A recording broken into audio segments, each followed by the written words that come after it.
Meus amigos, chegou o grande dia, hein? Flamengo e Vasco, ou melhor, Vasco e Flamengo, mando de campo é do Vasco, direto do Maracanã, quinta rodada do Campeonato Brasileiro. Vamos aqui acompanhar, com o corte que eu vou trazer para vocês do programa Tá na Área, as escalações do técnico Felipe Luiz por parte do Flamengo e também a escalação do Vasco. Quem será que vai levar a melhor? O Mengão tentando defender a sua liderança? Ou será que o time do Vasco vai quebrar essa sequência ruim de derrotas para o time do Flamengo? Vou deixar aqui os créditos para o canal do Sport TV. O link deles está aqui na descrição desse vídeo. Agora vem comigo e vamos acompanhar o que eles falaram sobre o clássico. O Flamengo, que é o primeiro colocado, contra o Vasco, que está na parte de cima, né, por enquanto, da classificação do Campeonato Brasileiro. Vamos chamar para o papo os dois setoristas, dividindo tela aqui no Tá na Área. Thiago Lima do lado do Flamengo e Bruno Murito do lado do Vasco. Eles estão invertidos aqui no nosso telaço.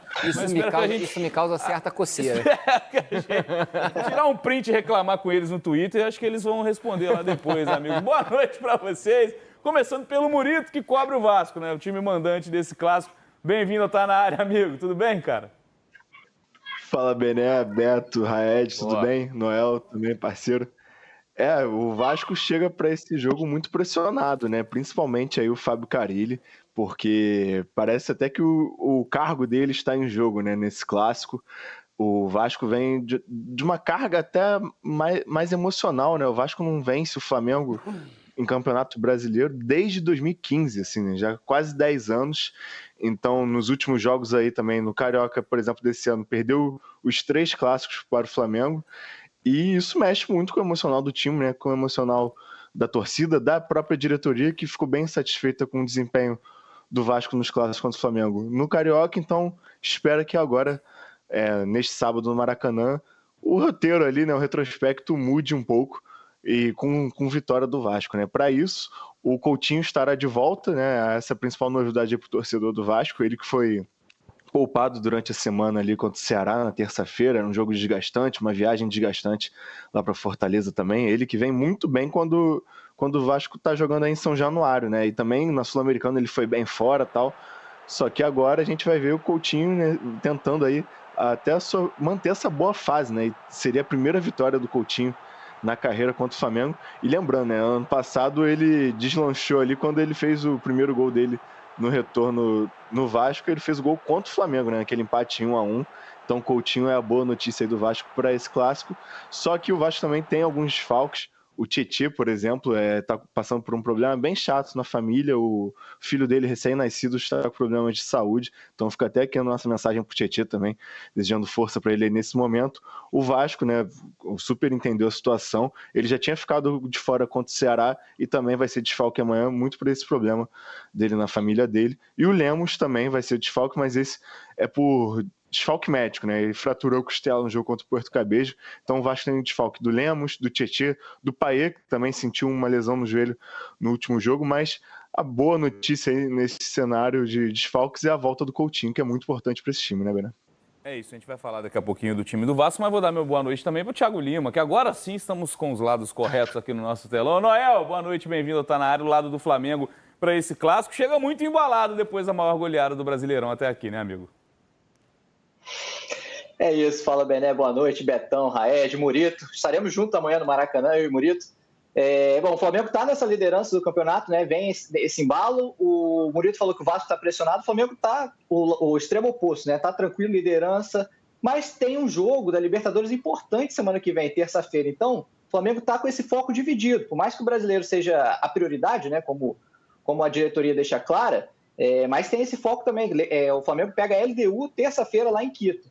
Então, o Alexandre, por exemplo, que sentiu uma fisgada na coxa, fez o exame, não constatou lesão, apenas um edema, mas ele não vai para esse jogo amanhã, ele vai tentar ser preparado para esse jogo, por exemplo, da LDU na terça-feira. Mas o time deve ir, tirando o Alexandre, deve ir com força máxima, deve ter a volta do Ortiz, do De La Cruz e do Bruno Henrique, né? Os 3 estavam poupados contra o Juventude na quarta-feira, os 3 devem voltar ao time nesse sábado, né, no Clássico. E na lateral esquerda, sem o Alexandre, né, o Ayrton Lucas é que deve ser o provável titular nessa escalação. Já vamos colocar então os campinhos dos times prováveis de Vasco e Flamengo, começando pelo Vasco, né? O Murilo já trouxe pra gente os desfalques. Deixa aqui meu abraço também, força ao Tietê, né? Que tá vivendo esse momento para toda a família. Time do Fábio Carille, provável para o clássico de amanhã às 6h30 no Maracanã. Tem Léo Jardim, Paulo Henrique, João Vitor, Lucas Freitas e Lucas Piton. No meio-campo, a dúvida aí, Jair ou Paulinho com o Hugo Moura. Felipe Coutinho de volta, dúvida também no ataque ali, né? Na ponta, se joga o Adson ou se joga o Ryan. Com o Nuno Moreira do outro lado e o Verratti, um dos artilheiros do Campeonato Brasileiro até aqui com 4 gols. O centroavante do Vasco, esperança sempre de gols do time Cruz Maltino. Vamos colocar também, de uma vez para a gente debater aqui na mesa, o time provável do Felipe Luiz, do Flamengo, para enfrentar esse clássico, depois de golear o Juventude por 6-0. O Rossi no gol. E aí também com um desfalque, né, do lado esquerdo, que o Noel já citou aqui com a gente. Tem o Wesley, Léo Ortiz, Danilo e joga o Ayrton Lucas, porque o Alexandre não está à disposição. Pulgar, De La Cruz, dúvidas, né? Se joga Arrascaeta ou Plata, Michael ou Everton Cebolinha. Com o Gerson e aí Bruno Henrique ou Juninho. Lembrando que o Pedro marcou 2 vezes, né? Retornou, voltou a marcar depois de 7 meses, marcou 2 vezes contra o Juventude. Começa falando do lado mandante, Betão, a questão do Vasco. Tem sido importante até nos números, né? Quando a gente vê o desempenho em campo, claro, chama atenção quando tem o Coutinho, é um jogador diferente, né? A gente só fala dele, só pondera em relação à lesão, à parte física, porque talento, desde que o Vasco contratou o Coutinho, a gente sempre falou que poderia fazer muita diferença. Sim. E vem fazendo, né? Um cara muito importante para esse tipo de jogo, até se a gente for lembrar do clássico do ano passado que o Murilo citou. O Coutinho precisa ter mais sequência, né? Conseguir jogar mais vezes e para poder aproximar mais o Nuno do Verratti ou o Ryan também, ele tem que assumir aquela posição de articulador do time e assim, não sei, assim como o Arrascaeta estava falando esses dias aí, acho que os jogadores que podem, para jogar o máximo que podem, tem que jogar uma vez por semana. Escolhe um jogo, se tiver 2 na semana, bota nesse aqui mais importante. Não sei se aguentam jogar em alto nível 2 jogos na semana. Mas é indiscutível que o Coutinho, para esse time do Vasco, precisa muito dele.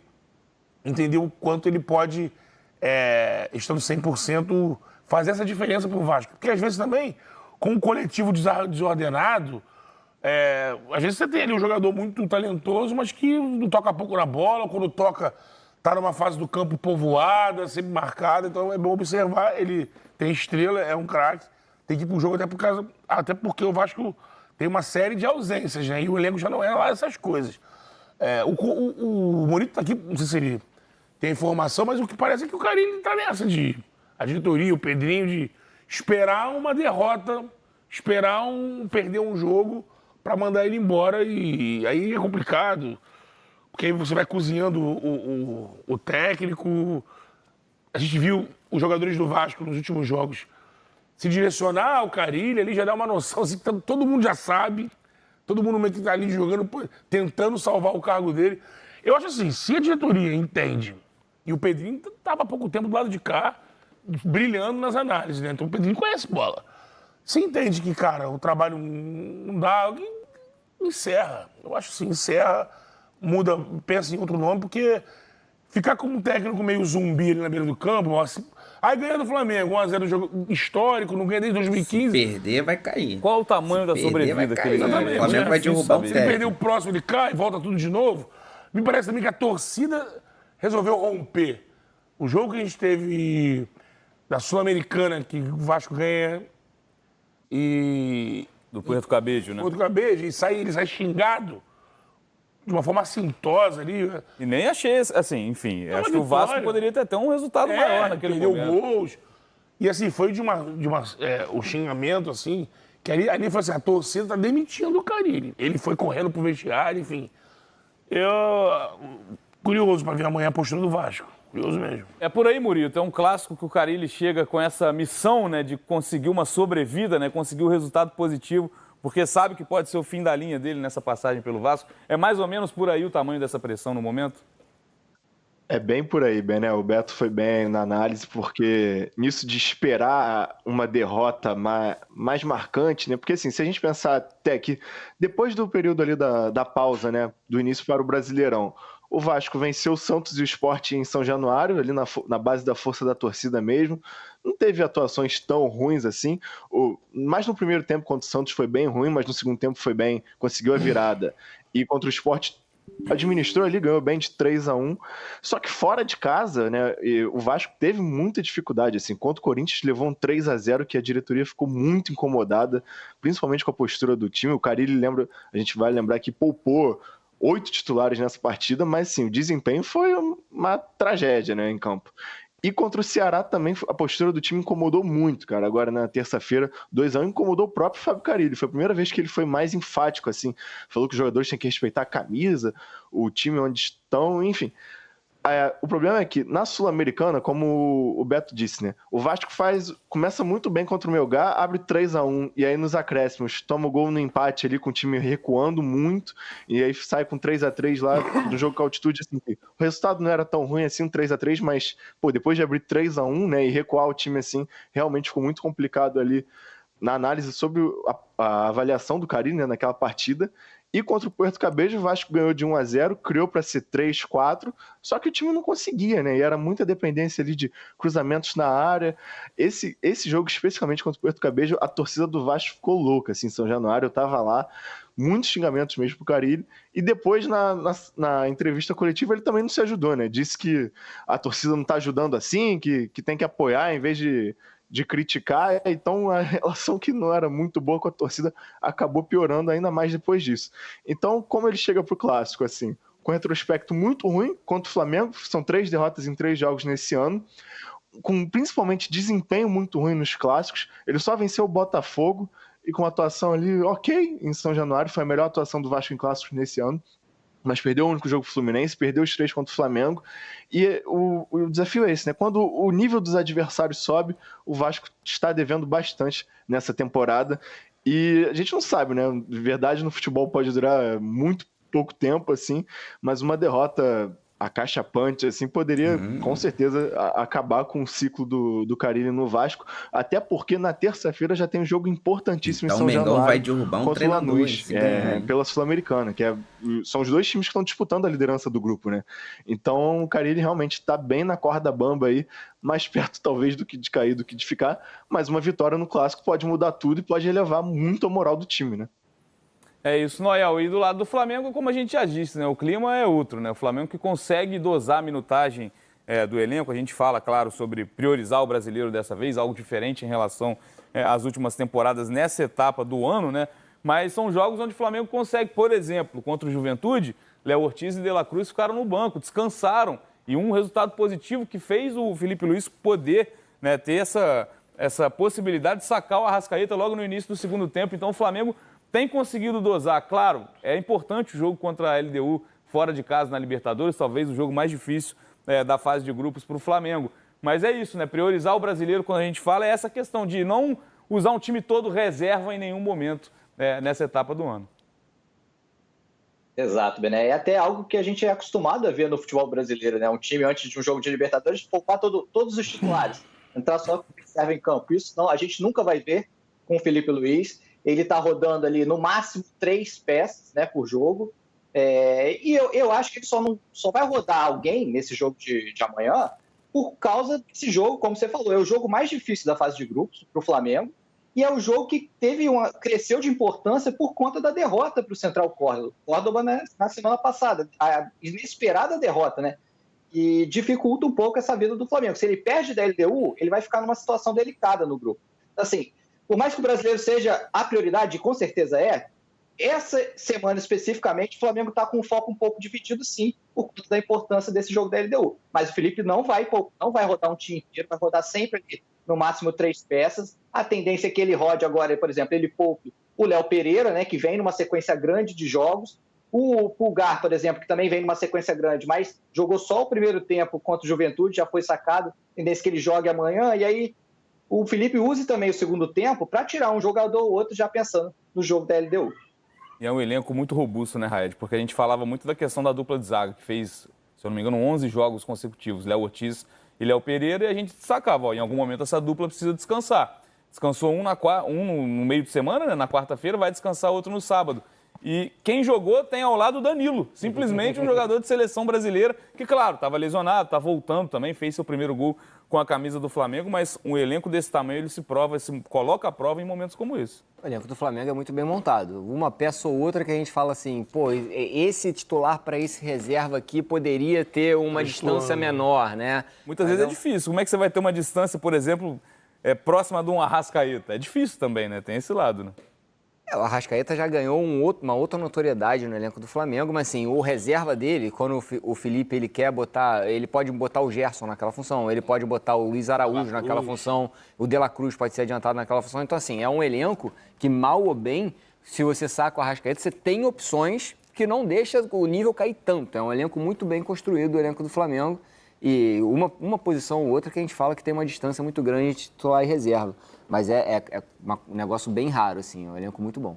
É por aí, né, Betão? Um elenco que permite esse tipo de coisa, né? O próprio ataque, né? A gente olhava para a escalação do jogo contra o Juventude, né? A gente sempre fica tentando acertar qual é a força máxima do Flamengo, do Felipe Luiz. Mas a gente olhava para o banco de reservas, a quantidade de opções ofensivas, né? Por exemplo, até falando do De La Cruz para frente ali, era um banco de reservas invejável, por exemplo, né? Que o Flamengo tem à disposição para fazer essa rodagem. Você tem o Cebolinha que está voltando, ainda não está num grande momento, mas jogador forte de lado. O Plata faz o lado direito, mas também faz centroavante por dentro. O Felipe gosta de usar ele por ali.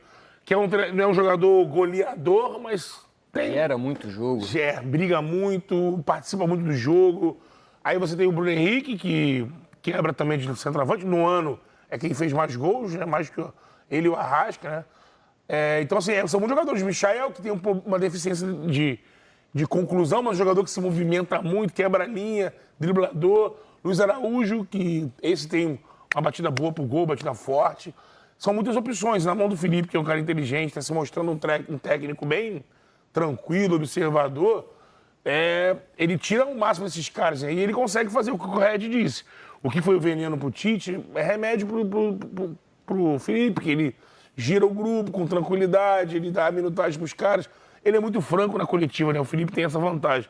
Ele, na hora da coletiva, fala: olha, eu tenho o melhor elenco do Brasil, talvez o melhor elenco da América, e se esse elenco não jogar, a culpa é minha. Então, ele já parte do princípio, sabe, que tira muito peso da situação, ele deixa muito claro. E isso também ele passa para os jogadores. Você vê como o time jogou contra o Juventude, por exemplo. Você vai pegar outros jogos de Juventude, você não viu. O Juventude, eu até acho que o Matias foi muito aberto, assim, 3 atacantes e tudo mais. Só que você vê outros confrontos de Juventude muito mais parelhos com o brasileiro. O Juventude não tocou na bola. Se o Felipe consegue, e acredito que aquele futebol é a meta dele. É a meta dele. Assim, ele vai estar realizado se ele conseguir que o Flamengo faça a maior parte dos jogos naquele nível. Acho que é aquele ali que o Felipe procura para disputar tanto o brasileiro quanto a Libertadores. E outra coisa, esse jogo do Vasco é muito importante, é o clássico, mas essa vitória, se o Flamengo conseguir a vitória contra o Vasco, ele tem uma sequência até a 10ª rodada, que ele vai enfrentar o Palmeiras, muito semelhante à sequência do Palmeiras. Os dois vão ter clássico, os dois vão ter confrontos de times de baixo da tabela, e imagino que deve ser uma meta até lá, tá na liderança com até uma certa gordura pro Palmeiras, porque pensando na parada do Mundial, quando você vai largar aqui o Brasileirão, vai parar e vai se dedicar a uma outra competição, né?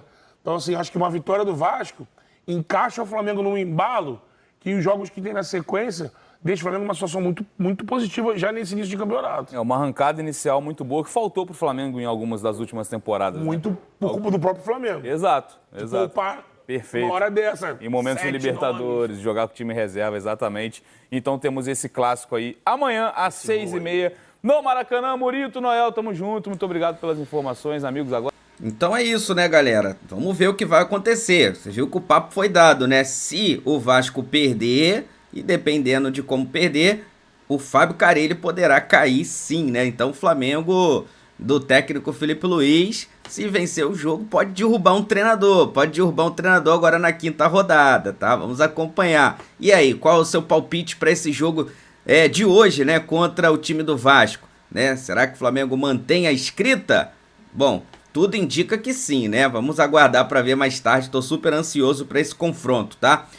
Vou deixar aqui os créditos pro canal do Sport TV, o link deles está aqui na descrição do vídeo. Vou pedir a você que não é inscrito para se inscrever no canal, ativar o sino e deixar o like. Daqui a pouco eu volto, vou trazer mais novidades para vocês, hein? Isso aqui é nossa paixão, isso aqui é nosso amor. Fui, nação!